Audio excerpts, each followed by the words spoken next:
Ah, Heston, my man. Heston Blumenthal. I love it, Heston. In fact, Heston, I didn't know you were coming and they just told me, so I brought my glasses out because I have glasses like you. People don't know this about me. This is a little bit of an insight. A little bit of a revelation. This is me in the day. Like, you know, daytime me, not stage me. This is stage me. You know this guy. Hello! That's it. Camp it in, you'd imagine. Hi! Like that. This is daytime me. Hello. Quite serious, less camp. This is daytime me. And people who are used to seeing that guy, they can't cope with this guy.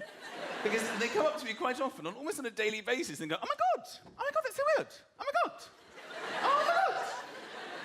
Do you wear glasses? Oh my God. Do you wear glasses? Now, correct me if I'm wrong, I think that's quite a strange question to ask of somebody who has glasses on their face. I don't know quite how they expect me to respond. Oh no, I saw Avatar last year. I must have left them. Thank you so much for pointing that out. Silly me. Darling, why didn't you tell me I've been walking around in these things? I was supposed to put them in the bin. But some people have glasses for reading. Reading glasses, people, they'll be in here. They'll have them with them. Because they never know when reading might occur in their lives. So they make sure when they go out, I've got my reading glasses just in case reading should happen. And then when reading occurs, they will reach for them. Ah! Reading is happening now. They tend to make a point with their glasses. Reading glasses, people feel very powerful when they have their glasses. Just before I put them on, I'd like to make some additional points. Then they open them up, and I have further points with them open. And then they'll be reading in this direction. All the reading goes here, so I can still see you here. Don't you pull anything over there. I'm reading in this direction. But not everybody from the reading glasses, the long-sighted fraternity, will go for the glasses here. People choose to put them in different places on their body. Some people, it's difficult to know how to describe them. I would say that they're not sexually active. I think that would be the most accurate way. I mean, they must have had sex in their life, but they've now moved into a period of their life, when they've decided that they won't be having sex anymore with people, and they don't want them to want to have sex with them. They live a sexless life.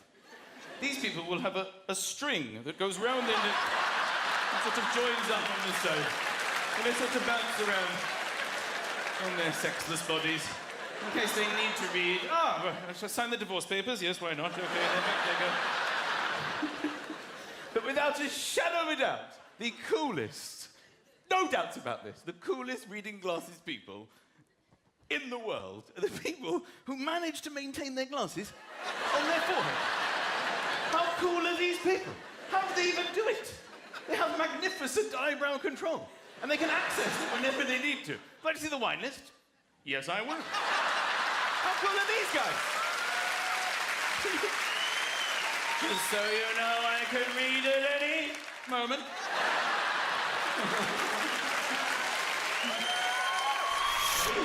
I will be attempting a vague Yorkshire accent. I'll do my homework. Hey up! Hey up! That's supposed to be hello, according to you. Summit. I walked past the person yesterday who said, I gotta get summit in my stomach. Obviously a food lover there. Summit, nout. And my favourite, of course, is the fact that the word the has not reached this area. Because we have it in the south. It's freely used, the word the. I don't know when it is. I think somewhere around junction 25 of the M1, the word the just stops at services and go, I can go no further. I'm going to stay here with my friends Nothing and Something. We'll stay here. You go on ahead, okay? You sure you're not coming? No. They can just go, voila. My first experience of this is when I went to the cinema in Leeds a few years ago. I saw The Lion, The Witch, and The Wardrobe. I had more fun asking the woman what I'd booked to see than watching the entire film itself. Sorry, what is it I'm seeing here today? Lion, Witch, and Wardrobe. Are you kidding? Want to see something else? Is there's naught else to see here? You taking piss? I thought it'd be a nice idea, maybe just for a bit of fun, to go to HMV and get The Lion, the Witch and the Wardrobe, The Good, the Bad and the Ugly, and an album by 70s sensation The, and line them up on the counter of HMV in Leeds City Centre. What is it I'm purchasing here today? Took Lion, took Witch and took Wardrobe. Took Good, took Bad and took Ugly. And took... Thank you so much. Next person in the queue. Have you got Nowt Compares to Me by Sinead O'Connor? Have you got There's Something About Mary? Have you got A Up by Lionel Richie? A Up. Is it me you're looking for? So it's nice to be here. I was told before I came out that there was a gentleman who had to be moved because he couldn't fit into his seat. Now, I said, oh, can you point him out? And they said, oh, you'll see him. Now, I believe your name is Gregor Edmonds, is that right? And you're like the strongest man in history. Would that be correct? Not quite, no. Not quite? There's God, then there's me. Ladies and gentlemen, it's Gregor Edmonds!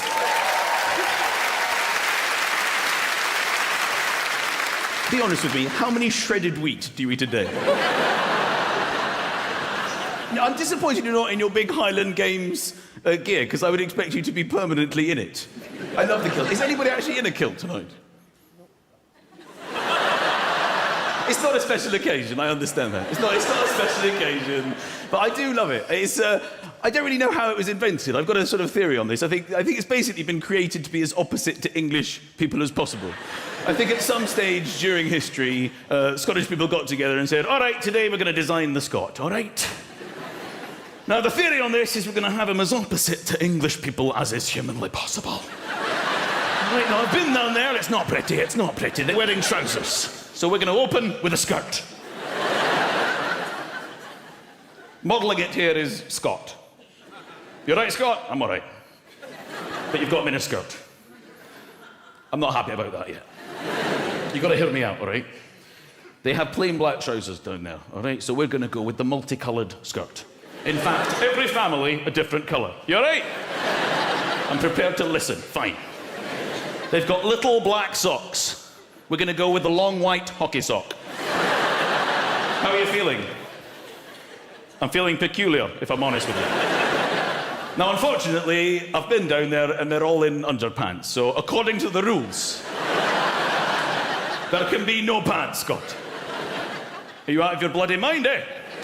You've got me standing here in hockey socks and a skirt with my balls hanging out. You sure you thought this through? I've done my best. What about pockets? Can I have pockets? I mean, I've got to put my money. I've got good Scottish money. It's very strong right now, the currency. It's £1 to the pound. Where am I going to put it? Can I have pockets? No, I'm sorry, we can't have pockets. English people have pockets. It's not acceptable to have pockets. So what am I going to do? Just carry it around? No. We're going to have a bag. A bag? Are you out of your mind? I'm already in hockey socks with the balls hanging out and multicoloured skirts. Now you want me walking around with a handbag? It's not on. It's not going to be a handbag. It better not be. Because that's girly. It's not girly. We've done everything we can to masculinise the bag. It's going to be a cock bag. Are you serious? You want me walking around in long white hockey socks with my balls hanging out? With a multicoloured skirt and a cock bag?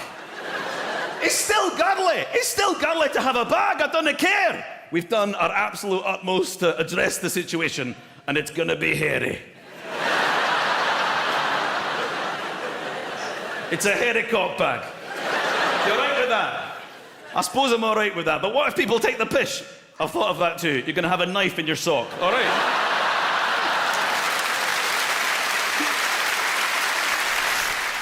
Tell you what, December, prime time for sellotape and scissors. That's when these two really come into their own, isn't it? You all, by the way, everyone in this room has sellotape and scissors, and you think you know where they are. They're probably not there, because they're always on the move. You're sitting there going, I actually know where my sellotape and scissors are, but no, not when you want them, not when you bloody want them. Won't be opening the drawer. I thought they were, who's moved the scissors? They move on their own, the scissors. They're crafty little bastards. And the sellotape, as soon as you leave the sellotape unattended, it will wind itself up when you're not looking. Days on end of December are spent with me just looking round the tape. How could this have happened? Surely soon I will find a way in. And look at your watch. I think I've been here now for 3 days. And then you find it. Finally, I'm in. And you get some kind of weird backward triangle bit. I'm not in. I thought I was in, but I'm not in. Sometimes you give up. I am not going to look for the scissors anymore. I'm going to buy new scissors. I don't care. I don't need to spend my whole life looking for scissors. I'm going to get new scissors. You think you've won. You think you've won, don't you? You get your new scissors. I've got some new scissors. Forget the old scissors. I'm going to spend my whole life looking for those babies. Here's my new scissors. Then you realise that the scissors come in a plastic packaging that closely covers the scissors. And you can't get in unless you have scissors. The very thing you need is staring at you through the plastic window. And they look at you, don't they? Find a way in, dickhead. You can't, can you? Go on, find your old scissors. You thought you'd won. You haven't won. We've won. The scissors have won. You're French. You're French. Ah, bonjour, French, bonjour. When English people don't speak French, they go, do you speak French? They go, un peu. That's all we do, un peu. We've only learned un peu. Oh, and we know, où est la gare? Have you hidden the stations from us? I love French people. I love the way that they, when they're trying to think of the next word, they make a noise continuously. They go, je voudrais, croissant, où est la gare? I think they're worried about being interrupted. Whereas in England, we don't do this. We don't go, I would like, some toast, and some fish. It's a strange breakfast. That's how you know French people are awake. They just wake up.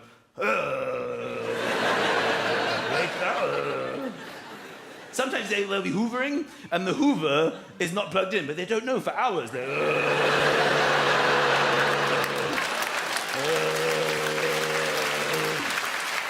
But hang on! This is not picking anything up off the floor, huh? I have children. I have 2 children, and night-night is simply not part of the putting to bed routine, all right? I'm nowhere near night-night when I put my children to bed. This is an unrealistic interpretation of bedtime with children, all right? I start angry. I don't build to anger anymore. I used to build, now I start with 5 minutes. And then bed. Don't you mess with me tonight.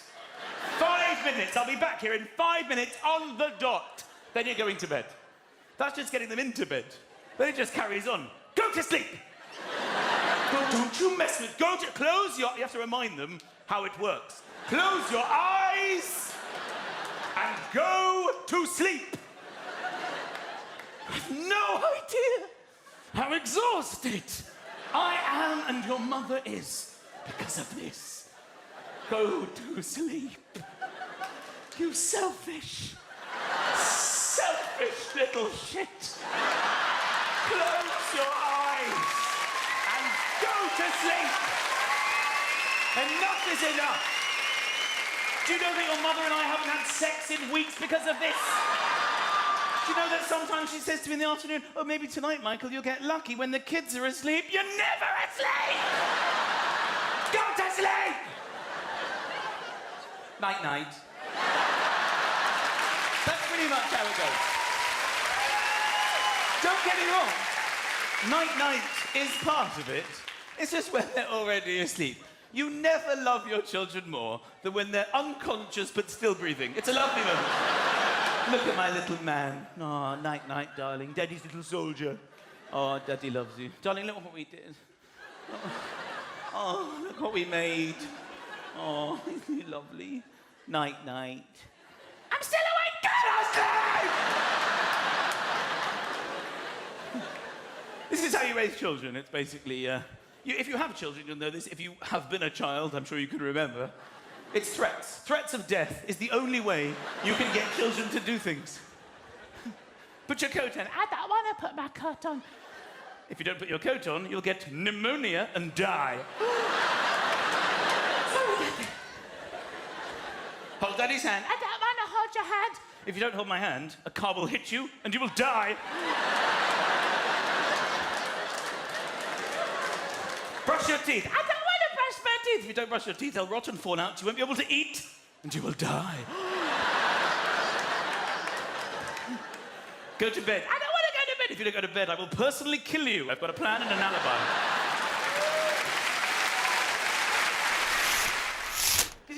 much fun as an adult, do you? The most fun we get is revolving doors. That's the only real fun. There's no reason for them, by the way, the revolving door. It's normally next to a normal door. You walk towards the building, you can see, do I revolve in? What do I do? You have this option. That's easier, isn't it? But no, people will always prefer this. This is much more fun.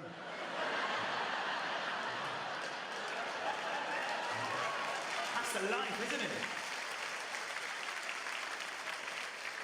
Also, you don't have to hold it for anyone. It's boring holding the door. When you open the door, you have to look behind you and see. You don't have to judge the distance of the person. Is it worth waiting for the...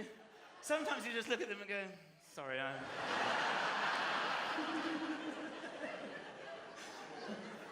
The revolving doors can be quite tricky as well, especially when you're with somebody and the segments are coming round.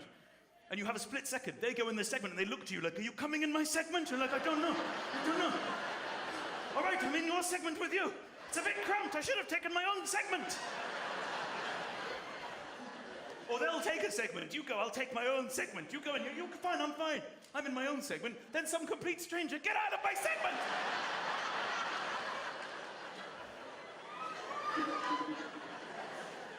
Or they have those automatic revolving ones in airports. Huge, big ones. With a flower display in the middle. Is that something you guys added? You know what this revolving door means? You know, you walk into an airport for 2 to 3 seconds. There's no shrubbery. We could definitely jazz this up a bit. So look, I watch adverts in the day. I'm going to stop doing that, okay? They're aimed at people who watch TV in the day. I hope I'm not one of those people. A lot of bloated women seem to be watching TV. Activia yogurt, that's the solution. This advert starts with a woman, she's obviously in discomfort, she's not happy, you can see. She walks along like this, oh, she's not happy, not happy. Oh. She looks at the camera to confirm it. Oh. Then she has an Activia yogurt. And she's fine. Smile on her face, quite light on her feet. Opens the front door, lovely sunny day, begins her day. All because of Activia. Of course, what this advert's missed out is an enormous shit in the middle of her morning. Completely inaccurate advertising. This ad should just be her emerging from the loo going, Jesus Christ! Children, do not go in there. Something's happened to Mummy after her Activia yogurt. I'm serious, children. Just will brush your teeth at school today. That really was quite something. I'm going to weigh myself. That was an unbelievable occurrence. Thank you, Activia. There's something called a Snuggie they advertise. Have you seen this? This is a blanket that you wear, okay? People who are watching television in the day are spending so much time doing nothing that they're wearing blankets. It is a blanket with sleeves, so you can easily access things without having to ever take the blanket off you. That's just chilly. You would free yourself. No, be in bed at all times. Lying on your DFS sofa, I assume. Your Activia yogurt. Listening to Michael Bublé. He's advertised all day as well. Daytime viewers love Bublé. A lot of chafing as well, chafing gel. Yeah. This advert is just a woman jumping. She's jumping, and you can clearly see that her legs are nowhere near one another.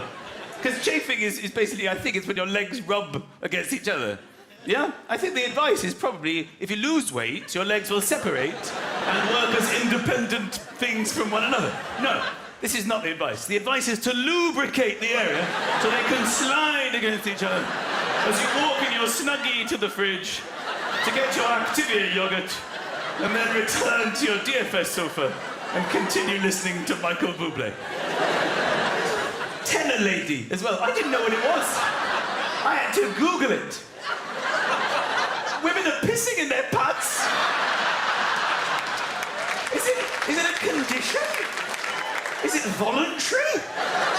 Are they so comfortable in their Snuggies? Lying on their DFS sofa? Their favourite Bublé track hasn't come on yet. I'm dying for a pee. I don't need to get up thanks to my tenor lady. I could just pee here on the sofa. The loo's out of bounds anyway after the Activia situation of half an hour ago. Is this really what's going on? These bloated, chafing, snuggie-wearing, DFS sofa-lying, Bublé listeners surrounded by gold they haven't been bothered to cash yet? Is this what's going on? What is it with the gold? Is it news to people that gold is a commodity? Are people sitting there going, you're telling me this bullion is actually worth something? Give me an extra snuggie, I'm gonna go out and sell this.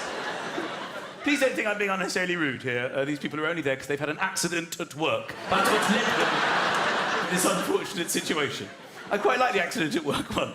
We enjoy that as a family. When you can see the wet floor, but she can't. She's walking in. Oh. Or the one that goes, and they gave me the wrong type of ladder. I think if your job involves going up ladders, select your own ladder. I'd like a ladder, please. I don't trust my own judgment in ladder selection. If you could pick whatever ladder you see fit for the task. The one with wheels? Yes, I'll take this ladder.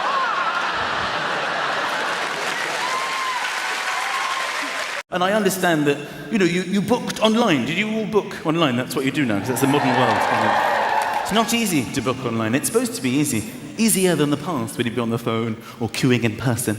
Now I have to book online. And of course it's a little bit easier because you can do it from home. But there are aspects of booking online that make no sense to me. What is that little challenge you have to go through before you even get to the tickets? There'll be like a collection of out-of-focus, wavy letters. They're all sort of hiding behind each other. You're like an F coming out from a P. Hello, can you see me here? It says, can you read these letters? Why am I doing this challenge? I don't know. Wisnom her 79. You press send, it goes, no, try these. Why the fuck am I doing this challenge? It's a game show. I want to just buy the tickets. Then you have to register. That's very important. Everything you do now online, it bores me. Doesn't it bore you when you realise I've got to register now? You see that big registration form. Even when I went to the cinema the other day, I went to see, I don't know, with my kids, Despicable Me 2. You have to register all your information to join the View Cinema, Finchley Road, which is like 1.5 miles from my house. You have to put your name in, your address. I don't even know why I'm giving them my address anyway. I mean, I thought it would be best that I came to you to watch the movie. You don't really need my address. I just need to know where you are to watch Despicable Me 2. Don't come to mine. I have nothing. I have Despicable Me 1 on DVD, but I don't have 2. But then you have to put your address in. Then you click country of your address, and every country in the world comes up. This huge, big list of nations. It's a local cinema. So you scroll down, and you look for E, because I live in England, and you think, let's hope E is there, because that's near the top. But often E isn't there. And you think, it must be Great Britain. Yes, so you keep scrolling to Great Britain. And sometimes Great Britain isn't even there, and you think, shit, it's the United Kingdom. You have to scroll through all the nations of the world, all the way to U, which is at the end of the alphabet, to find... Sometimes United Kingdom isn't even there, and they've actually left it at the top, but you didn't realise. You have to go all the way back to the top.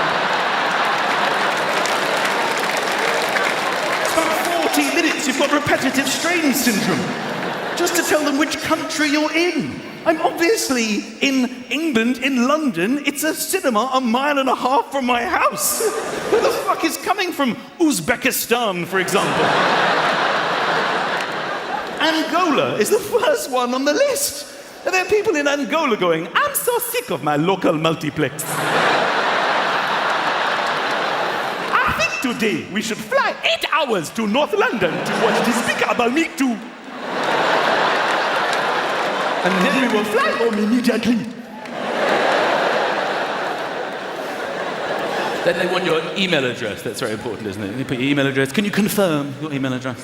They need to check that you know your own email address. That's because they're so desperate to get your email address, so they can harass you with little sales promotions that you don't want. And they know you don't want it. That's why they make it very difficult for you to know whether you're supposed to tick or not tick the box, which basically tells them to leave you alone. It'll say something like, if you do not want to not receive endless emails for the rest of your life and the lives of your children, please remember to uncheck the non-check, uncheck, check, non-check, tick box. I have no idea what I'm supposed to do. It's a 50-50, darling. What do I do? Do I tick it or not tick it? I've just spent 45 minutes guessing Yangu 72 and a further 20 minutes scrolling through every nation on Earth. Now I have a 50-50. By the time you get to terms and conditions, you just tick them. Because, let's be honest, who has the time? Have you ever clicked on terms and conditions? I don't have a fortnight to do legal reading. By the time you finish the terms and conditions, you've missed the film. It's not even in the cinema anymore. So you just click it and hope that everything's going to be okay. But I always get a flutter of panic. I don't know what I'm agreeing to in terms and conditions. I'm slightly worried that in 5 years' time or something, iTunes aren't going to show up on my doorstep and go, "We own this house now. You can fuck it." You agreed to give us the house when you bought the second series of Breaking Bad. Who knew? Leave. Passwords. I mean, how many... Do you remember when you just had one password? Yeah? Now I have so many passwords in my mind, I have no idea. I have no idea when I'm confronted with them. Basically, I've got my original password, but now I've got variations of it. I've got like hyphens in it and numbers at the end of it and big capitals for no reason. But what I hate is when you give them a password, because they want you to have a password, you suggest one, and it'll go, "weak." Fuck off. Those are my children's names. Who are you calling weak? Or sometimes you forget your password. You didn't even know you joined. And have you forgotten? Have you forgotten? Click here if you've forgotten. Go on, click if you've forgotten. You don't know, do you? You've tried 3 times. You're locked out. You're not even coming in. Think about it. 5 minutes. Think about it. Come back. And they start asking you questions about your life. You don't even remember giving them that information. What is your favourite dog? I can't believe I chose a favourite. The dog's in the corner going, "It better be me." Mum, can you phone me back with your maiden name? I'm trying to go to the cinema, I think. But when you've done it, you feel so proud of yourself, don't you? When you've filled everything, and you look at your registration form, everything's filled in, all the little asterisks, and you go, "Yes, I've done it now. It was hard, but I got there." And you click next with confidence. Then everything comes back in red. You fucked this up, you left that out, what were you thinking here? You've embarrassed yourself at this time. We've taken all your credit card details away for no reason. Sometimes you get timed out. Who the fuck am I racing against? Is there some guy in Angola going, "I'll beat you, and you would win"? Come on, kids, you must get to the airport. So there are 20 people here tonight who are in Emmerdale. Is there anyone left in Emmerdale? Tomorrow's episode is going to be pretty boring. Tomorrow's just going to be a few sheep going, "Where is everybody?" We're at Michael McIntyre's Comedy Roadshow.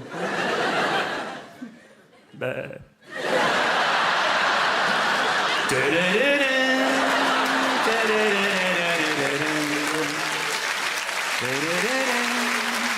think I've jazzed the music up. You should go with my version.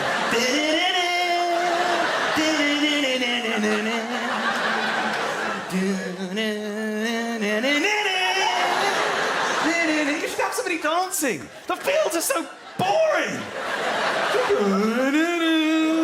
Have me on the hill.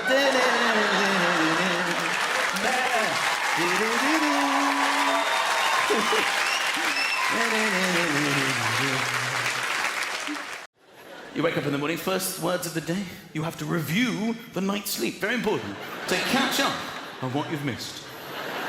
Morning, darling. How did you sleep? This leads to what is undoubtedly the most boring conversation of the entire day. It baffles me we can even find stuff to put in it. But it can sometimes be a lengthy conversation of extraordinary dullness. Morning, darling. How did you sleep? Oh, it's very thirsty in the night. I was very thirsty. I was thirsty too. God, I was thirsty. I think it was the pizza. You're right. It was a very salty pizza. It's a tremendously salty pizza. I had to get up. I had to get up for water. I was too lazy to get up. I wanted to. If I had have known that you got up, I would have had some of your water. But I didn't know that you got up. And I was so hot as well. You were hot?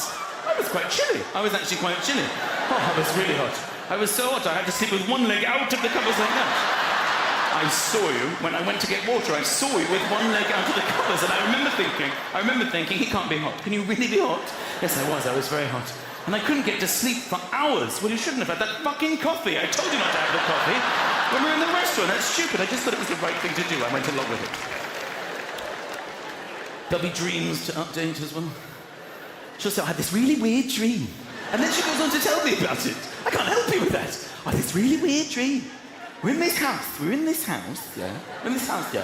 Yeah. We're in this house, yeah. It was our house. It was our house. But it wasn't our house. You were there. You were actually there. You were there. But it wasn't you. It wasn't you.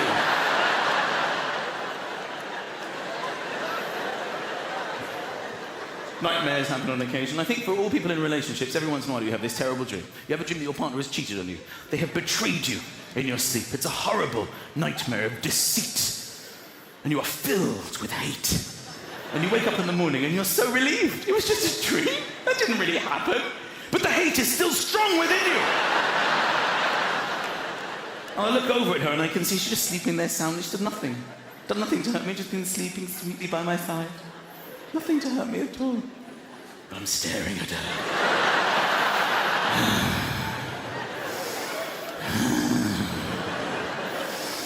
Slut. What? Sorry, Michael. Morning. What did you say? I said that you're a slut and a whore. How could you to me? With my geography teacher from school. Sometimes it's you. Sometimes you've had a dream when you've had an affair with somebody really weird. Somebody from work or something. And you feel quite guilty. Oh, shit. Morning, Michael. How did you sleep? Nothing.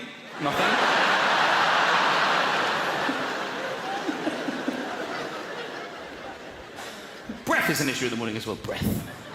Morning breath. What is that about? I don't understand it. I would understand it if maybe before I went to bed I had like some garlic, some onions, some Red Bull and swirled it around in my face, some kind of cocktail. That's not what happens. I brush my teeth, flossing maybe involved, maybe mouthwash. I go to sleep minty fresh, like most of you.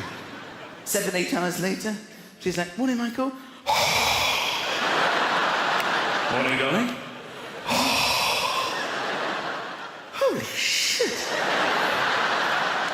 Are you all right, Michael? Yes, I'm fine. I actually slept really well. Did you go out in the night? Why would I go out in the night? I'm sleeping here. Next to you, what are you talking about? I actually want you to think about this quite seriously. At any stage during the night, do you recall eating shit? Did that happen? Why would I eat shit? What are you talking about? That's insane. Are you absolutely certain? Maybe did you get thirsty and drink from the toilet, or... No? Perhaps you pissed on your own face. Accidents happen. Sometimes, despite this, you will still have morning sex. Now, morning sex will always involve morning breath. You just adapt it to keep your heads as far away as possible. Sometimes you get lost in the moment. Oh, I really... And she'll tell me about it. That's what I hate about a long-term relationship. I could do without the honesty. She would literally go, sorry I didn't kiss you, Michael, but you stink from your face. Okay, sorry. I thought I brushed my teeth then. Could do with a little bit less honesty. Sometimes I'll go and try and seduce her. Sorry, I was wondering if maybe later you'd like to... You have some bogey just to... Oh, sorry. What was it you wanted, Michael? I'm fine, actually. To be honest, I'm fine. Let's just leave it. Let's forget about it. I'll just sit here. Your ball is hanging out a little bit. Oh, for God's sake, leave me alone. Deep sleep. Every once in a while, you have a sleep so deep, you'll sleep on your arm. It's quite fun. You wake up with a dead arm.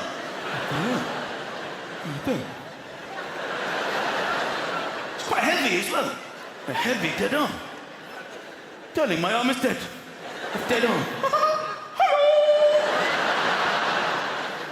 I don't even know how I did it, but recently I contrived to sleep on both of my arms.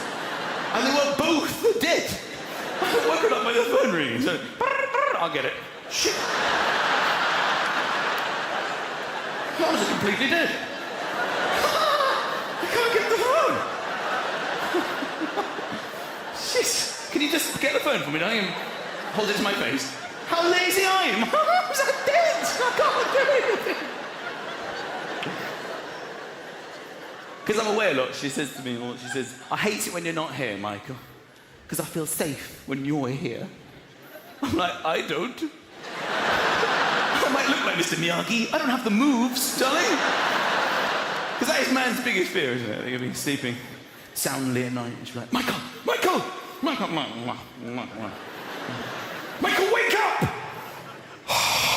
What? What do you want? I was asleep here. Jesus. Michael, I think there's somebody in the house. I think there's a burglar in the house. I think somebody's broken into our house. I can hear them in the kitchen. That is, without a shadow of a doubt, man's biggest fear. That is my biggest fear. In fact, that isn't my biggest fear. My biggest fear is that happens, and I've slept on both arms. That's my biggest fear. Shit. Darling, what do you want me to do? I want you to go and find out. Find out what? Find out if there's someone downstairs. Darling, from the other day when the phone was ringing, I've got no arms. I've slept on both of my arms. Don't you fucking lie to me. You go and protect this household. You're going to have to go. You're in a much better position than I am. How could you do this? What about the children? Good idea. Send one of them. Give the little one the wee and tell the other one there's ice cream. You must go and save us. All right, don't go! Jesus. Hey, you in the kitchen. Get out of my house. Don't make me come over there. Tell me I've got no arms. What do you want me to do? Use the breath. The English language was created by English people. I don't know when, but we decided to get letters to form words so we can communicate, but we also decided to sprinkle, for no apparent reason, letters within these words. They are silent. Shh, forever. Why? Like the word hour, for example. Why is the word hour spelt with an H? Why is there an H? The silent H. Nobody has ever said, I'll see you in a hour. I'll see you in a hour. I'm just going to pick up the sandwich. I'll be back in a hour. Half a hour. Even half has an L in it. It's like half a hour. How long is the journey? About half a hour to a hour. The sandwich shop is half a hour away. It's a waste of everybody's time. The word subtle, would anybody object if it was spelt S-U-T-L-E? Not a single person would. But there's a B in the middle going, shh, just ignore me. Just ignore me forever. I'm silent. I've been left here, left behind. I don't know, I was destined for another word, baboon, but here I am with you. How I long to be in the word baboon where I have a purpose. Like all those words that should begin with N, but have a K of all the letters. Why would a K be silent? Knickers. Why is it Knuckles? So I've been thinking about this, as you can probably tell, and I think we should have a day. We should have a day.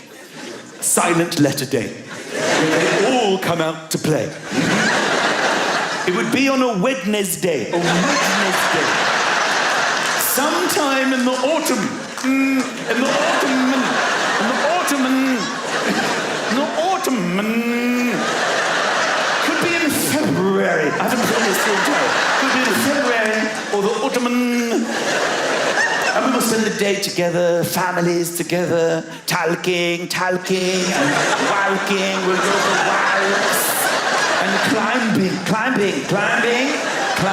Knitting, a lot of knitting. People will save up their knitting to do on Silent Letter Day. And the knife is the only cutlery that you're allowed to use, the knife. No other cutlery is allowed on Silent Letter Day. Food is buffet style. You go along with your knife. There's salmon and swordfish and sandwiches and yogurt, and you use your knife.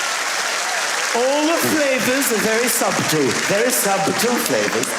And the gnome will be the symbol of Silent Letter Day. Like Father Christmas, the gnome, everybody gives each other a gnome to celebrate.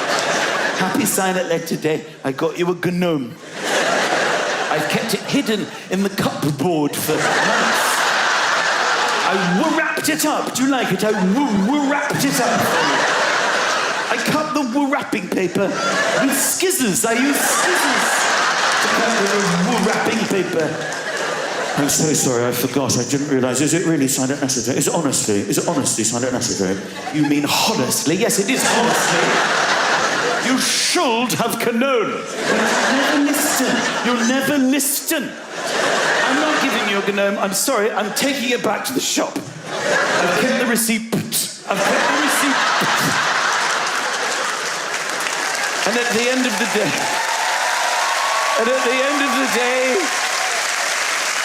we will celebrate with champagne. Of course we will. Can I have you some champagne? Happy Silent Legend Day. Just a drop. Maybe just a splash.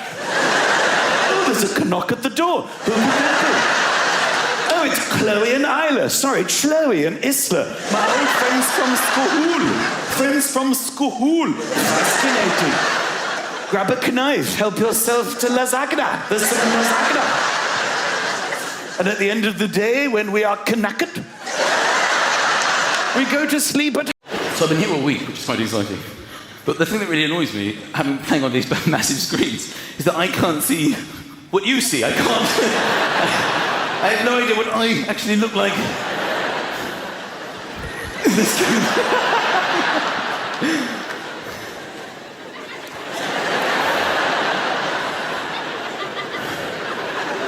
It's extremely frustrating.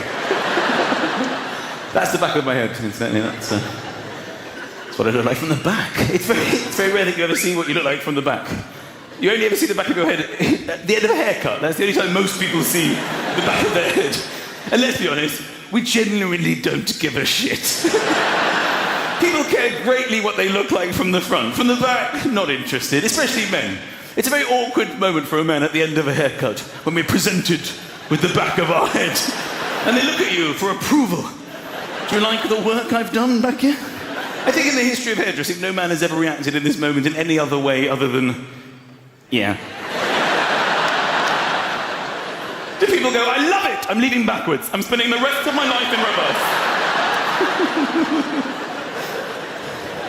We don't care. Men are just grateful to still have hair.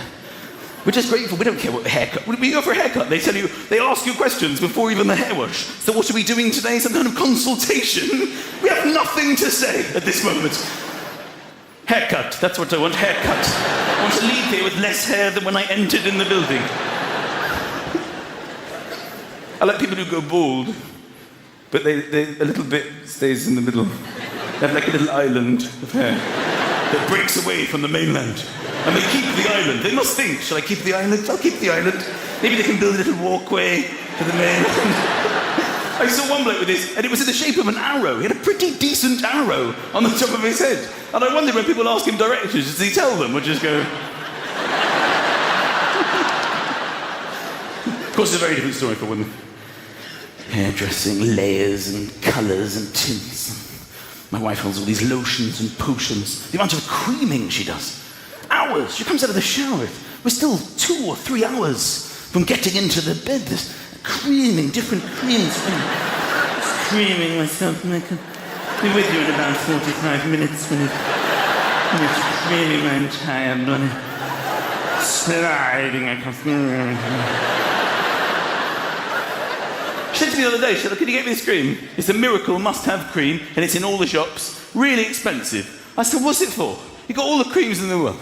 She said, it's for wrinkles. For what? You don't have any wrinkles. I know, Michael, and I won't. If I use this cream every single day, for the rest of my life, I'll never have wrinkles. That's why it's a miracle must-have cream. I'm like, well, when are you even due to have wrinkles? I don't know, Michael, 20 years or something? 20 years? You want me to buy you something 20 years in advance of you maybe getting it? This sounds like a rip-off to me, all right? And I will take it back. I don't like to be ripped off. I'm more than happy to walk in there in 2029 and go, look, I purchased this cream 20 years ago. I've got the receipt, which you'll notice is in a better condition than the face of my wife. I want a full refund. These cosmetics departments, they're the weirdest place I've ever seen. Big, bright lights everywhere. And people working there, they seem to have every product they sell on their face. They can't even move their own faces. Can I interest you with anything from the Clarins range?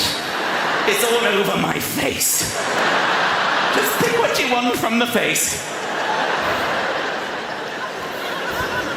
They even asked me a question as I was walking through. She said, excuse me, sir. What is it? Quick question about your face. Sorry, you have a question about my face? Yes, it's looking very dry. I should have a wet face, should I? You don't have a wet face? Don't see anybody else with a wet face? She asked one of the most difficult questions I've ever been asked. She said, what is your daily skin routine?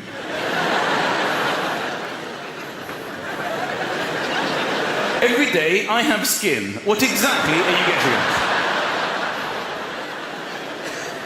But I don't really think that I'm not a generous man. I did recently buy her a very beautiful dress. We went out shopping especially for a dress.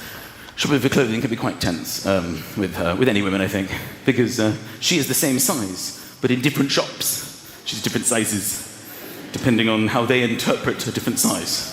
I really don't know why this is, but she can range from a size 8, and then next door she'll be a size 12. And if she's an 8, we have a really lovely day together. If she's a 12, we have to go home immediately. She'll be like, you're fucking leaving! What is it, darling? I'm disgusting, that's the problem! You sure you couldn't slip into them even with all the cream that you have on? Don't be fucking rude to me! It gets to the point she's more interested in the size than actually what she's trying on. She's like, oh, Michael, it's an 8! It's an 8! And it fits me really, really well. I mean, it's an 8, it's an 8, it just sort of slides on, and it's an 8! You don't know what this means, I've been waiting for this moment. Michael, it's an 8! Darling, it's a shoe. What are you getting so excited about? So I look around for this dress, a personal shopper. I've never met one of these before. The campiest man I've ever met in my entire life, who literally jumped into our life. I've never seen anyone so camp they jumped into our life. We're sort of looking around browsing, he came running over, excuse me! Hello? Are you shopping here today? Now, I have a bit of an issue with very camp gay men, and my issue is that I realise I'm quite camp myself. And I feel that if I behave normally, as a heterosexual, I'm sort of treading on their territory a bit. So I tend to go very much in the opposite direction. Are you shopping here today? What's he fucking look like, mate? Waiting for a try? Whereas, of course, naturally I would have gone, yes, and you can help. Yay!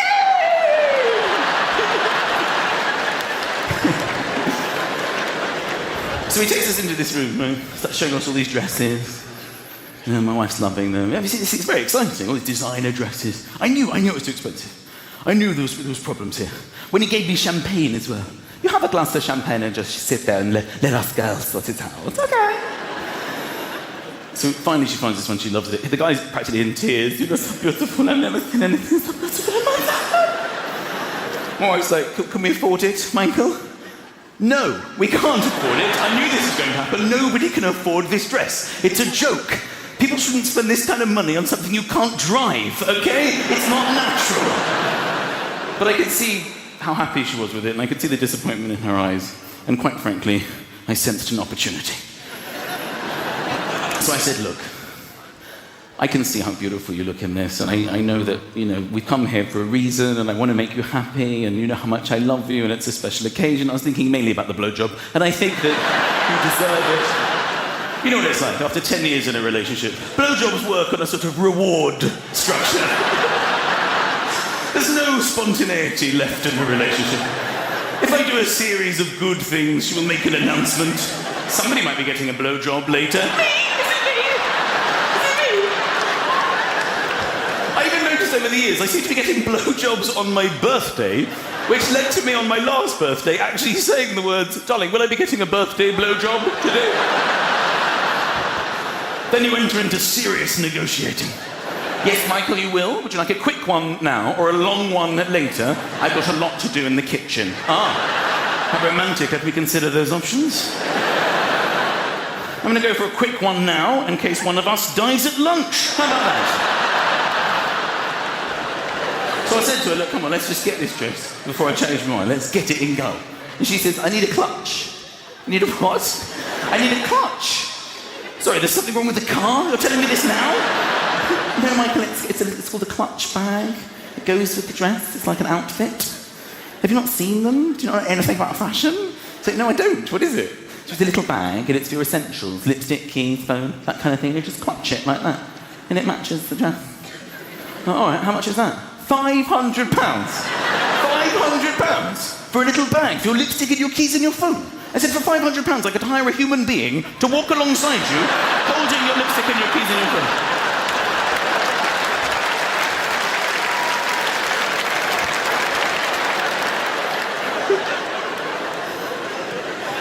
It's fun watching her try things on, though. Anybody try things on. People behave very oddly when they try things on, don't they?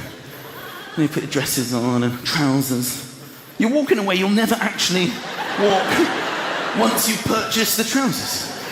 She walks into the change room like a normal human being holding the trousers. Then she comes out doing this really, what do you think? What do you think of these trousers? I think they're quite nice.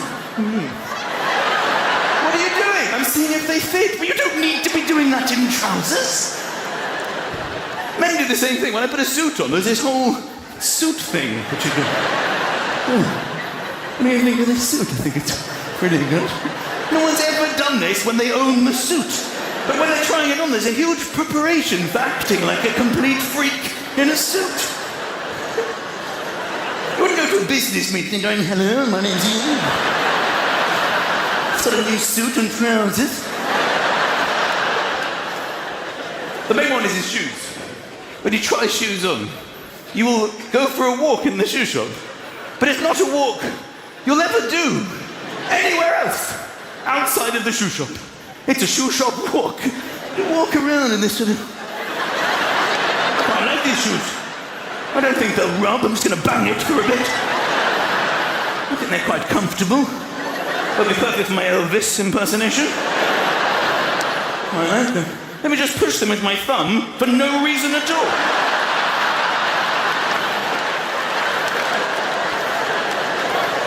The toe is in the toe section. That's ideal. All the other toes are there. If the toe was at the back, I wouldn't buy them. That'd be bizarre. The sides are filled with the sides of my feet. Perfect. Everything I wanted happened when I went down there. And I think I might definitely get this. They even have little mirrors where you can put your shoe under and look at the shoe from a slightly different angle. Oh, look, there's the shoe from that angle. The cat will love them. That's probably what the cat will see. They even give you one shoe. These lazy people who work in shoe shops, they bring out the shoes, they lace up one and hand you the one. And do we say, excuse me, people in life wear two shoes? You're wearing two shoes now? Oh, no, we don't. We take the one shoe, we go for a walk in that.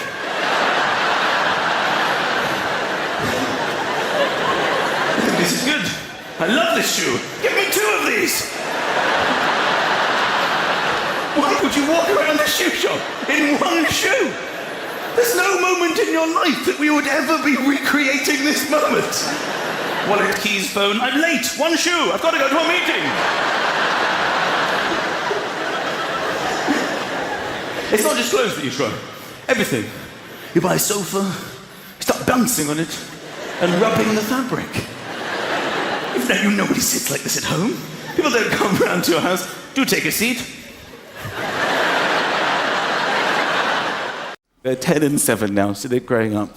They're both boys. They like each other and they hate each other. You know what it's like when you've got brothers. They argue a lot. They argue over everything, you know. It's always about my turn. It's sibling rivalry, isn't it? You know, it's my turn. It's my turn to do this, my turn to that. Some things I understand, like it's my turn to sit in the front. It's a big one.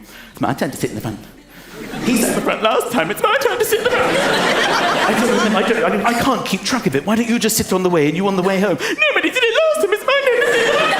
I understand sitting in the front because it's more fun, isn't it? You're up there with mum or dad. You can see more clearly. You've got the music. You can control the window. Also, you have the satisfaction of knowing that your brother, your rival, is trapped in the worst seat in the car behind you. But there are some things I will never understand. Like it's my turn to push the button in the lift. This is not one of the perks of life. There's so much more exciting things in the world. But my kids go mental. If the other one pushes it, it's not his turn. I can't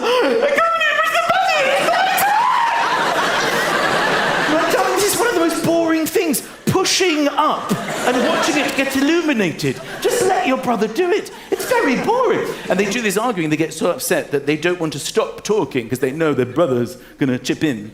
So they keep talking while they're inhaling. It's a skill that only children have. I can't believe you pushed the button when it's my turn. And then he just pushed the button right in front of me. And it was my turn. Adults are often quite pleased if somebody pushes the button for them. We go into a lift, and sometimes there's a person, a stranger, in the lift, and they're like, oh, which floor, please? Sorry, which floor? Oh, thank you. Oh, you're very kind. You're a very kind stranger. 11. I'm going to 11. They push 11. Oh, thank you. Thank you, stranger, for making my life a little easier. It's very rare for an adult to go, hey, it's my turn to push the button. Step aside. Can't believe you pushed the button when it's not really my turn to push the button. Crossing the road is exactly the same. The pelican crossing thing where you push it says, wait. Is there anything more boring than that in life? My kids go mental. I can't believe it was my turn. He pushed the button yesterday and the day before, and I haven't pushed the button for ages. This is so boring. Often adults forget. We're often standing at the road going, have you not pushed the button? I thought you pushed the button. Oh, for God's sake. I'll push the button. But with kids, the drama. The drama of road crossing. Because also you've got to teach them about the green man, because you can never cross on the red man, because you know, it's dangerous. So you always have to wait there with your kids, waiting for the green man, it's the red man, don't cross on the red man. Adults don't help, of course, because they just walk when they walk faster. But he's an idiot. Children, that man's an idiot. Once a man in an all-green tracksuit starts walking across, my son was like, is that the green man? No, that is just an idiot. It's another idiot. I like it when couples who are like in a relationship, they obviously love each other, you know? They might be married, they might be going out, they're walking along the street and the man will always do that thing when he naturally goes roadside. Roadside? I'm going to roadside. Excuse me, I'll go this side, darling. If a car comes off the road, I'll take it. I'll take it. You go there. The worst that can happen is a wheelie bin might topple on you, but here, a lorry could come and I'll just go that out with I'll stop it with my thigh. I got it. You get to a road, right? And there's this ambiguity over whether to cross. And suddenly the hands, you stop holding hands. One person will go, and they look at the car and think, oh, there's a car coming. And then one person starts going, and the other person goes, no, I think I'm going to die. And the other person keeps going, what's happened? Where are you? And you end up on opposite sides of the road. What are you doing? Well, so I thought I was going to die. And you left me to die. I like it now with the countdowns. Have you seen the countdown clocks? They give you like 20 seconds across the road. So you're watching the clock, and I always do it well inside the allotted time. I'm watching the clock, I'm like, I've done it in 8 seconds, I've got 12 left. I tend to go back in. I'm going to make the most of my time. I like to time it exactly. 3, 2, 1, and yeah. Everyone pretends to be experts in wine. We've all got this we all just take part in this weird lie that we're all connoisseurs in wine. A lot of people drink and like wine, but let's be honest, at least 90% of us are not experts in the field of wine. But we go out to restaurants, we all play this sort of bullshit production that we know about wine. Nobody at the table knows anything about wine. The waiter himself, he knows nothing about wine. We know red colour and white colour, that's all you know. But you all pretend you know a great deal more. Would you like to see the wine list? He might as well be saying, would you like the book of gibberish? Yes, I would. Let me pretend I'm looking at that. Ignore all the words and focus entirely on the prices. Let's see that. I want this one. You just pointed. You don't have the confidence to say it. I want this one. Ah, a fine choice. I have no idea if that's a fine choice. I don't fuck all about wine myself. But it's all part of the bullshit production. Then they come and they show you the bottle. You have to stop your conversation to stare at a bottle of wine. But you go along with it because it's all part of it. It's the only part of the meal you need to witness that it's coming from the right source. It's not like you order a hamburger and they come up with a photo of a cow. This is a cow. It's the kind of thing, you happy with this? Yes, that's exactly the kind of thing I meant when I ordered a hamburger. Then they open it in front of you. You have to witness the opening of the wine. Complete nonsense. It's not like you have the steak and they come out and go, I'm just flipping those over now, all right? Just that part of it, so you can see what's going on. Then comes the key part. the pouring of the wine? Who will try the wine? Who will take the lead role in this bullshit production? And nobody wants to do it. I don't want to do it. You do it. I don't want to do it. Normally someone will give you up. You do it. Okay. I will try the wine. It's almost as if time stands still. Pour a little bit, everyone's staring at you. The waiter is waiting for your verdict.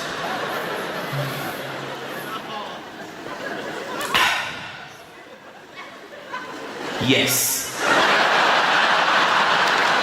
That's wine. That is wine. I've had wine before. This is exactly what it tastes like. It looks like Ribena, but I confirm it isn't Ribena. It's wine. Everyone should have some of this. I always thought you were tasting it to see if you liked it. I thought it was like a taste test. Apparently you're tasting it to see if it's corked, which means it's off. They're asking you to determine whether it's off, and if it's off, they'll bring you another bottle. I'm paying for it. Why don't you ascertain in your own time whether it's off or not? And if it is, don't serve it to me. It's not like you order the coffee and they come up with the milk going, it smells funny. Will you try it for me?